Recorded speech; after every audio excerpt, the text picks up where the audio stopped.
Welcome back to The Breakdown with me, NLW. It's a daily podcast on macro, Bitcoin, and the big picture power shifts remaking our world. The Breakdown is produced and distributed by CoinDesk. What's going on, guys? It is Sunday, January 15th, and that means it's time for Long Read Sunday. Before we get into that, however, if you are enjoying The Breakdown, please go subscribe to it, give it a rating, give it a review, or if you want to dive deeper into the conversation, come join us on the Breakers Discord. You can find a link in the show notes or go to bit.ly/breakdownpod. All right, folks, happy LRS Day. Today we're doing one of my favorite things where instead of reading articles, we actually go read a few threads from Twitter. Now I'm going to read 3 threads today, and 2 of them are a pretty similar theme. They're about projects and themes and narratives that make the author excited or optimistic for the next year. The third is a little bit different, but I think you'll agree is kind of important. So first up, we have a thread from Stefan George. This came out on January 10th. He writes, "Why I am optimistic for crypto in 2023, what will drive blockchain demand, and what projects to watch out for in 2023. Markets are down, but fundamentals are strong. To get out of the speculative bubble, connecting blockchain to, quote, the real world will be key. We have to decouple demand for blockchain from pure crypto intrinsic demand, making it part of everyone's daily transactions. If people were to use blockchain for real payments or actual banking, demand would not depend on hype and speculation. There are 2 main trends, which will unfold in 2023. 1, more real-world assets, RWA, on-chain, making them part of the DeFi ecosystem. 2, integration of blockchain into the railways of old world of payments and banking, making transitioning seamless. Real-world assets have come a long way. USDC and USDT are leading, but there is a demand for more. BackedFi is about to launch the first fully backed stocks, ETFs, and fixed yield products as ERC20 tokens without any restrictions, making them fully compatible with the DeFi ecosystem. Centrifuge is already bringing real-world assets successfully to DeFi and recently hit $100 million of total value locked, proving the demand to use real-world assets as collateral in DeFi. While there are many options for USD-backed tokens, EUR has always been neglected. Monerium is here to change that with EURE and tight integration into the SEPA banking infrastructure. Today, you can issue EURE with a simple SEPA transfer instantly. Sending fiat euro with an on-chain transaction works as well. On- and offboarding from euro to crypto has never been easier and cheaper. DeSci is a new emerging sector with big growth potential, creating a new type of real-world assets. IP NFT capturing and monetizing intellectual property, as pioneered by VitaDAO and Molecule DAO. Payments is the original use case of Bitcoin, but for many reasons never materialized.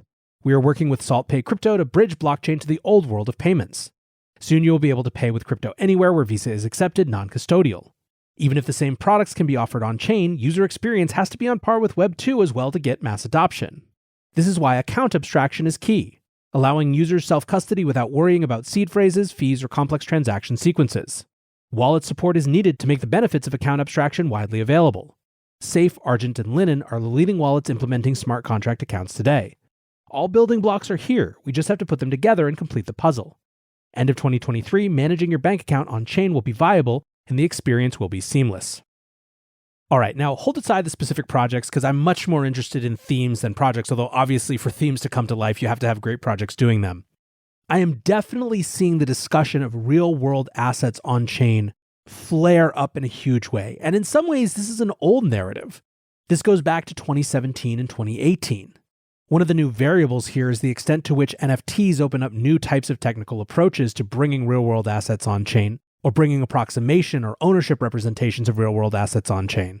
In a lot of ways, when push comes to shove in this area, a lot of it's less sexy than other parts of the crypto industry, which is part of why it's tended to peter off as a narrative in other times. Just less interest and demand for entrepreneurs to be working on it. However, sometimes the least sexy things are the biggest opportunities. And I don't think people are wrong to look at the financialization of many types of real-world assets that on-chain representations in DeFi could make available as a really big, interesting, and meaty space. Now, what form that takes is a whole different question. But with that, let's move to the second thread focused on some of these ideas. It comes from the DeFi Edge, who writes, "You can generate wealth if you're early to the right crypto narratives. Here are 13 narratives you should watch in 2023 and a few to avoid." NLW note, you may recognize some of these from what we just discussed. The DeFi Edge writes, "Tokenize real-world assets. DeFi needs more sustainable yields. Tokenizing real-world assets unlocks cash flow that's not affected by crypto's volatility. This can improve transparency, capital efficiency, and liquidity in assets. Think real estate, art, and more. Real-world asset protocols. There's progress being made. Some highlights. Maker Protocol has $600 million in real-world asset collateral. Goldfinch and Maple Finance are tackling loans. Centrifuge's Tin Lake has some diversified real-world assets. Next theme, NFT financialization. The biggest NFT projects have value. Bored Ape Yacht Club floor prices are around 73 ETH. DeFi X NFT is about unlocking NFTs' liquidity and turning them into productive assets. The first wave of projects allow you to use your NFTs as collateral, such as NFTFi and BendDAO. The next wave.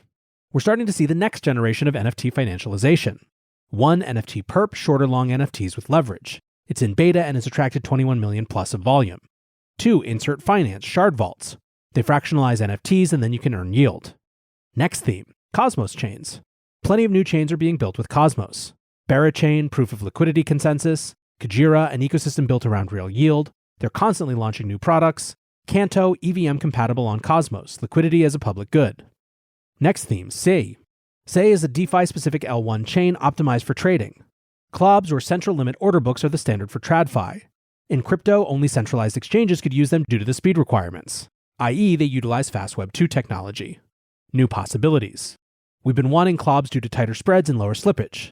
Sei has figured out how to make it decentralized and fast. There will be a new generation of DeFi products built on top of Sei's technology. Next theme, ZK rollups.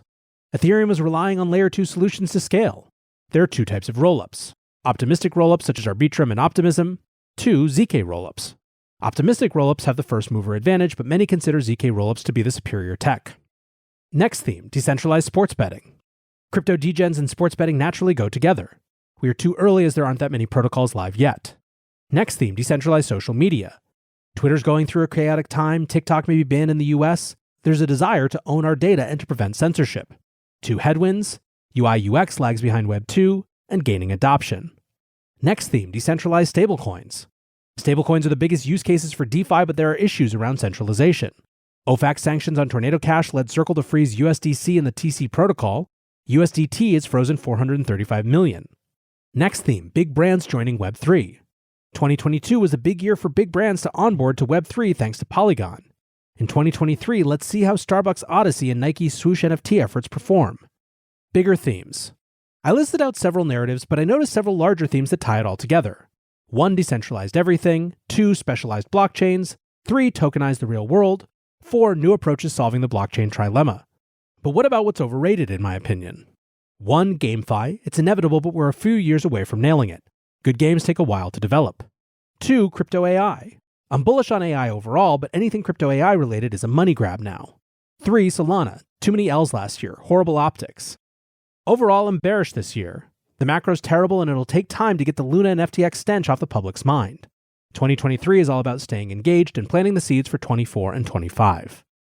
Now, I think there's a lot of good thoughts in here. I actually didn't read the entire thread. There's some things that are just too in the weeds if you're not deep in DeFi, and also a few that are really super specific on a single protocol or platform, which I didn't want to get that deep into either. But I do think that the DeFi Edges thread, again, reflects a lot of the things that I'm also seeing people talking about in the markets. One thing that I do find fascinating is the difference in the way that different people talk about this tokenized real-world assets thing. The DeFi Edge, whose name obviously gives you the perspective they're coming from, is definitely looking at it to some extent in terms of the value that tokenizing real-world assets can bring to DeFi. They write, DeFi needs more sustainable yields. Tokenizing real-world assets unlocks cash flow that's not affected by crypto's volatility. However, I think that to the extent that this does become a thing, it's not going to be because of what real-world assets do for DeFi, but what DeFi does for real-world assets. And the DeFi Edge does address that as well, saying this can improve transparency, capital efficiency, and liquidity in assets. I think that the motivation for a real-world asset holder to want some sort of online representation of that asset or to have an ownership clarity on chain is to be able to bring different types of liquidity and financialization to those assets. But either way, it's a really interesting thread, and I love that people are taking the time to actually think through these things on a high level. The rise in threads, I think, can be directly tied to the depth of the bear market we find ourselves in. Join CoinDesk's Consensus 2023, the most important conversation in crypto and Web3, happening April 26th through 28th in Austin, Texas. Consensus is the industry's only event bringing together all sides of crypto, Web3, and the metaverse. Immerse yourself in all that blockchain technology has to offer creators, builders, founders, brand leaders, entrepreneurs, and more. Use code BREAKDOWN to get 15% off your pass. Visit consensus.coindesk.com or check the link in the show notes.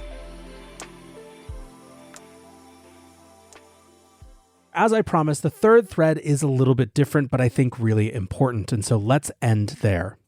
It's a story from Patrick Campbell about Aaron Swartz. On Wednesday, January 11th, Patrick wrote, 10 years ago today, Aaron Swartz took his own life after overly aggressive prosecution. He invented internet infrastructure. He defeated the greatest threat the internet had ever seen. And you probably don't know who he is. You should. Here's his story. Aaron led a life that makes you insecure for binging HBO and YouTube shorts. At 14, he helped invent RSS. He dropped out of Stanford. He joined Paul Graham's first Y Combinator class. He was early team at Reddit. And these aren't even his biggest accolades. We'll get to those. Aaron believed in the open internet. Patrick, isn't the internet always open? No. Some people out there want more corporate control, tighter government regulations, a lot more censorship. Aaron was extreme in the other direction.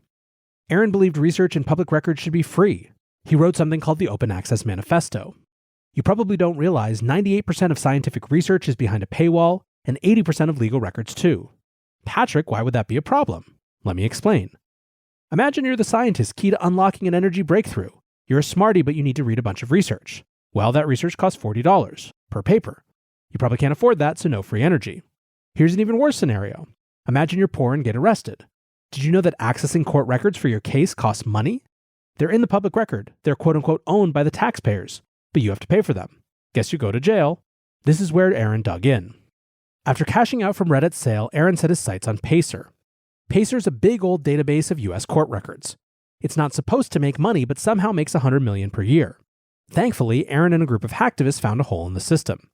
Pacer was, quote, free to access at 17 libraries in the US.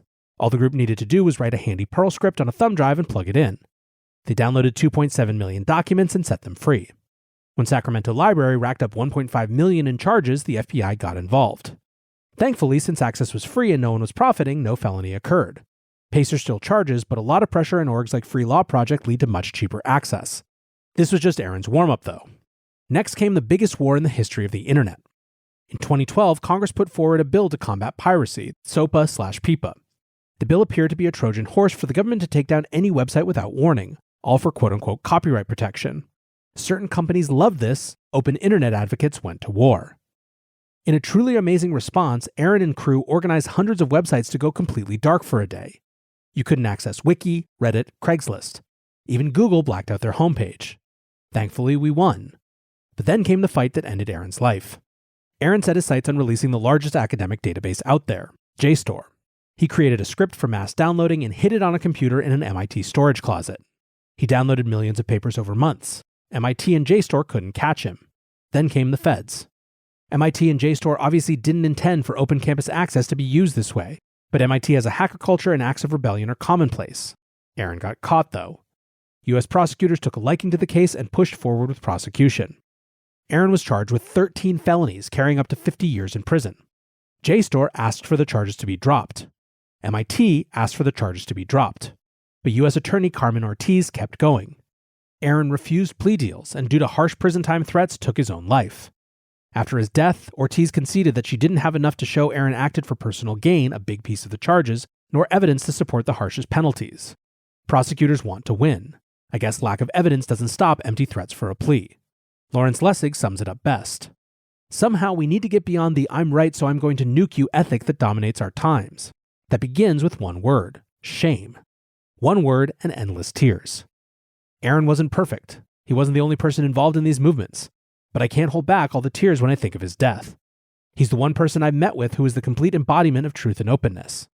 In an era where truth has jumped from that which frees us to a four-letter word to an amorphous concept, we need more pursuit of the truth, not less.